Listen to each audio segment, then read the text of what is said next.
खास तौर से पटौदी को पिछड़ा इलाका कहा जाता है।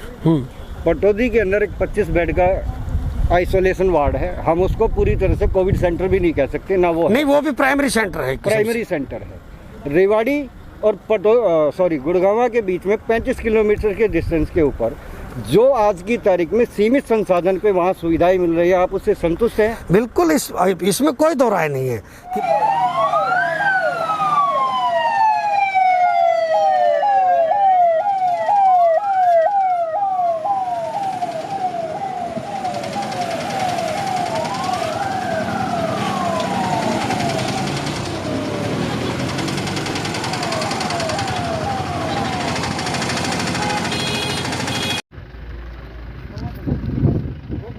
जैसे खुद चाहे तो कर सकते हैं। वो तो चलो कर लेंगे, लेकिन हम चाहते हैं कि हमने बहुत सारी सब्जी मंडी टेम्परेरी है ना जी, हमारा हो गया। तिरपाल टाइप लगाते हैं। अगर टीन लगा तो दिक्कत हो जाएगी।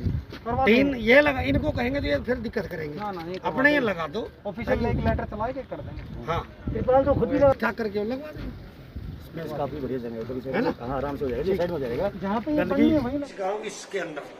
और सब सेंटर कितने हैं? सब सेंटर 6 है। कौन कौन से? सर मुर्शीदपुर है, माजरी है, उसके बाद इधर ताजनगर है, उसके बाद पाटली है और इधर सुल्तानपुर है। पाटली, सुल्तानी, फरुख। बाकी इधर मुर्शीदपुर, माजरी, हाँ, और इस तरफ से ताजनगर है जिसके अंदर जोड़ने वाला। सब सेंटर में कितना स्टाफ है? सर हमारे पास 2 एएनएम होती हैं, 1 MPSW होता है।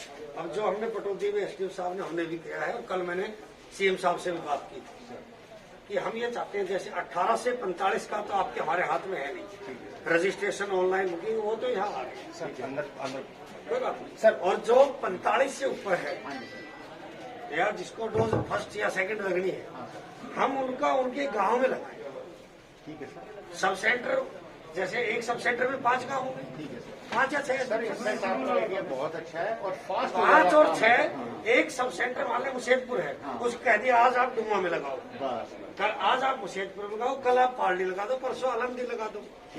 उससे मूवमेंट रुक जाएगा गांव का मूवमेंट। और जो ये संक्रमण फैल रहा है ना, उस पर ब्रेक लग जाएगा। फास्ट भी हो जाएगा, फास्ट भी हो हो जाएगा सारा फटाफट। 18 से 45 सरकार की पॉलिसी, ऑनलाइन रजिस्ट्रेशन अपॉइंटमेंट, लेकिन उसमें अलावा जो है ना उसको आप डिसेंट्रलाइजेशन करो। ठीक है जी। उनमें आप अपने सब सेंटर्स को कहो, और इसके अलावा जो अब हमारे पास जो किट आएगी वो भी उन्हीं के मार्फत, अब वो डिसेंट्रलाइज के मार्फत। इसके अलावा टेस्टिंग वो भी सब सेंटर गाँव वाइज, वैक्सीनेशन भी ताजनगर में है सर। वैक्सीनेशन सर हमने ऑलमोस्ट 50 से ऊपर कैंप, 50 नहीं मैं कहूँगा 80 नहीं और बच गए 80 कैंप सर हमने गाँव में किए हैं। एक राउंड और लगा दो, हमारा स्टाफ है वहाँ। फर्स्ट डोज हमने किया है सर। स्टाफ है हमारे पास, सब सेंटर में स्टाफ है, वी कैन यूटिलाइज है। 4-5 काम हम उनको यूज कर सकते हैं। हमारे पास। ठीक है। वैक्सीन वीडियो साहब आपके पास है 48 का, 12 का तो खैर वो है तो अपने एरिया की, लेकिन मैं 36 के लिए तो आपको कह ही रहा हूँ, करो तो आप 48 को बहुत बेहतर है कि 48 गांव में आपके पास ग्राम सेवक कितने हैं?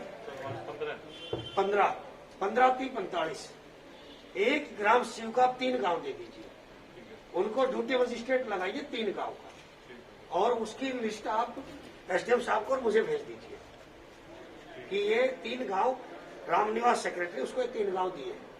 उसका क्या काम है वो आपको कोऑर्डिनेट करेगा, मुझे कोऑर्डिनेट, आपके बिहाफ पे काम करेगा। पंचायतें भी नहीं है, दिक्कत हो रही है। एक तो हमने हर गांव में जगह आइडेंटिफाई करके आइसोलेशन सेंटर बना दिया, धर्मशाला है, चौपाल है, वो विल कोऑर्डिनेट। तो वो जो सेंटर में रहेगा वो आपका आदमी, हम उससे कोऑर्डिनेट करेंगे। सरकार की जो किट आ रही है वो भी बटनी है, डिस्ट्रीब्यूट होनी है, हेल्थ डिपार्टमेंट कर रहा है, आशा वर्कर कर रहे हैं, आंगनबाड़ी कर रही है, लेकिन आपके बिहाफ पे आपका एक ग्राम से 3 गांव में उसको वो कोऑर्डिनेट करे, हमें रिपोर्ट करे, हमें बताए। विलेज लेवल कमेटी बनवा दी है सर, एक विलेज लेवल कमेटी भी है, लेकिन जो एएनएमडी से ग्राम सचिव भी है सर, और हमारे वो कर रही है। 1-2 बंदे हैं सर वो लगाए हैं वो तो किट बांटने वाले होंगे सर, वो किट बांटने वाले होंगे सर। उसके अलावा आइसोलेशन सेंटर के अंदर सर हमने सफाई कर ली सर, मोस्टली स्कूल है वो सारे, हाँ जहाँ है सर वहाँ बेडिंग का ठीक है। और सारी जितने सप्लाईज का उसका। एसडीएम साहब ने कांटेक्ट करना है तो एसडीएम साहब किसी आपको कांटेक्ट, हाँ सर, जो हम एक जो कंसर्न ग्राम, इसीलिए हम कह रहे हैं कि 3 गांव पर एक कंसर्न ग्राम मैं सर लिस्ट बनवा के एक बार आप शेयर कर देता हूँ। इसी तरह वैक्सीनेशन होनी है कितनी होगी कितनी नहीं होगी, सैनिटाइजेशन करना है, वो उसकी जो ड्यूटी मजिस्ट्रेट ऑफ गांव उसकी ड्यूटी रहेगी। सैनिटाइजेशन हो, चाहे टेस्टिंग हो, चाहे वेरिफिकेशन हो, तो उसको ये सारा काम ठीकरी पहरा का है, वो भी है। ये सब काम आपका जो आपके बिहार पे 15 आदमी जो सिर्फ ऑब्जर्व करेंगे, कोऑर्डिनेट करेंगे, आपको हमें रिपोर्ट करेंगे, उस काम को देखेंगे, सहयोग करेंगे, जो आपकी टीम बनाई उसकी। ये आज मेरा आने के पीछे मकसद ये था, आपके लिए भी ये भी कि डिसेंट्रलाइज करें और माइक्रो लेवल पर आइसोलेशन सेंटर, उसमें जो वहाँ दवाइयाँ कॉमन जो चल रही है वही हो, बिल्कुल। और क्या हो रहा है, और वहाँ पीने की सुविधा हो, खाने की सुविधा हो, लैट्रिन बाथरूम हो, ताकि घर में संक्रमण ना रहे। कोई आदमी बीमार हो गया, कोरोना हो गया, तो उसको गांव की चौपाल में 10 बेड लग गए, वहाँ अलग अलग लग गए। स्क्रीनिंग कमेटी भी सर स्क्रीनिंग कमेटी करेगी तब ज्यादा बढ़ेंगे। तो एक 15 आदमी की सूची आप हमें एसडीएम साहब को भेज देना, ताकि हमें किसी गांव में कोई फोन आता है कि जी मेरे यहाँ नहीं हुआ, तो मैं सीधा उसको फोन पूछूंगा। हो जाएगी। पेमेंट नहीं होगी भाई साहब 10% लोग हैं।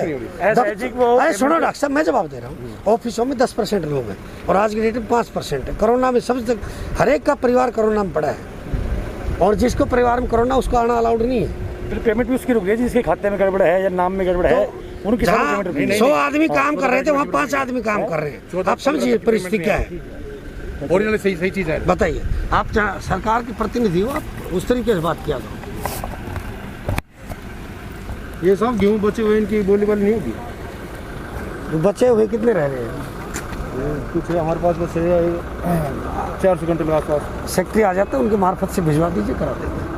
तो जिम्मेदार बैठे वो यहाँ पे सिर फोड़ रहे, बोला हमारे गेहूँ सेक्रेटरी के मार्फत भिजवा देंगे, तुम बात करो। बताइए। विधायक जी, सरकार की तरफ से जिला अधिकारी और डीसी महोदय की तरफ से भी ये कहा जा रहा है, वो एक सरकार के प्रतिनिधि हैं, कोरोना तेज़ी से गाँवों की तरफ फैल रहा है। जो गाँव में सेंटर हैं, जस्ट लाइक अपना बंदपुरा है, कासन है, कांगरोला है, बांगरोला है, वहाँ बेड भी अवेलेबल हैं। और पिछली मीटिंग में डिस्कस हुआ था कि वहाँ पे पर्याप्त संख्या में ऑक्सीजन अवेलेबल कराई जाए। इन इमरजेंसी मनपुरा में कोई इमरजेंसी हो गई तो वहाँ पर वो बंदा पटौदी तो भागेगा नहीं, उसको रिलीफ मनपुरा में मिलेगा। तो इसकी क्या कोई फीडबैक आपको मिली है या नहीं मिली है, वो बताइए। आप उस सीएचसी की और सेंटरों की छोड़ दीजिए, आप पूरे हरियाणा की बात कर लीजिए, आप उसकी अस्पतालों की बात छोड़ दीजिए। सरकार घरों में भी सिलेंडर भिजवा रही है जो कोई मांग रहे हैं ऑक्सीजन का, ठीक है ना। जहाँ भी रिक्वायरमेंट आती है घरों में, कोई मुझसे संपर्क करता है मैं भी दिवाता हूँ, एसडीएम साहब से संपर्क करता है वो भी, आपको संपर्क कराते। ऑक्सीजन की कमी हमारे पास नहीं है। जहाँ तक इंफ्रास्ट्रक्चर अवेलेबल है उसकी यूटिलिटी की बात है, आइसोलेशन सेंटर के तौर पर हम इवन अस्पताल ही नहीं, स्कूल की जगह, कम्युनिटी सेंटर, चौपाल, मंदिर, वो सब चीजों को हम यूज करेंगे। हाँ, वो सब चीजें हम यूज करेंगे। जहाँ ऑक्सीजन की जरूरत होगी वहाँ ऑक्सीजन भी देंगे, जहाँ कंसंट्रेटर की जरूरत होगी वहाँ कंसंट्रेटर भी देंगे, जहाँ दवाइयों की जरूरत होगी वहाँ दवाई भी देंगे। कि बहुत अच्छे तरीके से, ये ठीक है कि कहीं पर कोई नया काम शुरू करते कमी रह जाती है, डॉक्टर साहब ने भी हमें बताया, उन कमियों को हम दुरुस्त कर रहे हैं, डबल काउंटर कर रहे हैं, और कोई भी व्यक्ति आए उसको एडमिट कर रहे हैं। लोगों को इसका फायदा तो मिल ही रहा है। मतलब जितनी वहाँ पे फैसिलिटीज है, जो सुविधा है उसके अकॉर्डिंग बेहतर काम कर रहा है। और इसमें कोई और अपनी तरफ से आप ऑल ओवर आम जनता को नहीं, वो बता दिया उनको। एक तो मैंने कंसर्न डिपार्टमेंट सारे काम कर रहे हैं, नहीं, मैं तो बिल्कुल कहता हूँ हमारे यहाँ के प्राइवेट डॉक्टर हो, चाहे सरकारी हो, चाहे पत्रकार हो, सब फ्रंट लाइन पे काम कर रहे हैं, अधिकारी भी फ्रंट लाइन पे काम कर रहे हैं। और मैं सबको, कहीं कोई बात उकचुक कोई भी हो भी जाती है तो कच्ची बात पत्रकारों के लिए भी किसी को नहीं कहनी चाहिए, इस बात से मैं सहमत हूँ, क्योंकि पत्रकार भी जान जोखिम में घोलकर, और आज नहीं तो ये भी अपने घर जाकर बैठ सकते थे आराम से। बाकी सब ठीक है। ये थे हमारे साथ विधायक सत्यप्रकाश जरावता पटौदी। जो कुछ भी इन्होंने कहा आपने स्वयं अपने उनके मुंह से सुना कि रेवाड़ी और गुड़गांव जैसे हाई लेवल सिटी के बीच में पटौदी जैसे पिछड़े इलाके के अंदर जो नागरिक अस्पताल है, वहाँ अपने सीमित संसाधनों के बावजूद वो अपने कैपेसिटी से जाकर के बाहर सुविधाएं उपलब्ध करवा रहा है। और विधायक जी ने भी इस बात पे अफसोस जाहिर किया है कि अनावश्यक रूप से ज़्यादा कहने की ज़रूरत नहीं है कि जो स्वास्थ्य कर्मी इवन दैन उसके अंदर सभी आदमी जो डिजास्टर एक्ट लागू होता है उसके अंदर हर आदमी की अपनी एक नैतिक जिम्मेदारी बन जाती है। जिस भी तरीके से वो सहयोग कर सकता है, चाहे वो अपने गली की नाली को साफ़ करे, चाहे गली में झाड़ू लगाए, आसपास के माहौल को, वातावरण को स्वच्छ रखे, जिससे कि वो खुद भी स्वस्थ रहे, माहौल स्वस्थ रहे, वातावरण स्वस्थ रहे, पर्यावरण स्वस्थ रहे और आसपास के लोग भी स्वस्थ रहेंगे। आज के समय इस चीज़ को हर व्यक्ति के लिए समझने की ज़रूरत है। अपनी नैतिक जिम्मेदारी को समझें। अगर हम अपनी जिम्मेदारी को दूसरे के कंधे पे डाल देंगे तो किसी भी जंग को कोई भी सेनापति नहीं जीत सकता, चाहे वो हरियाणा के गृह मंत्री, स्वास्थ्य मंत्री अनिल विज हों, चाहे मुख्यमंत्री हों, चाहे हमारे देश के प्रधानमंत्री ही क्यों ना हो। हमारी फिर आम जनता से अनुरोध है, वीडियो को देखते हुए अधिक से अधिक शेयर करें, कोरोना प्रोटोकॉल का पूरी तरीके से पालन करें, सोशल डिस्टेंस को मेंटेन करें, मास्क पहने। अपने बचाव में ही पड़ोसी का बचाव है। कैमरामैन शिव चरण के साथ फतेह सिंह उजाला, जाटौली अनाज मंडी से।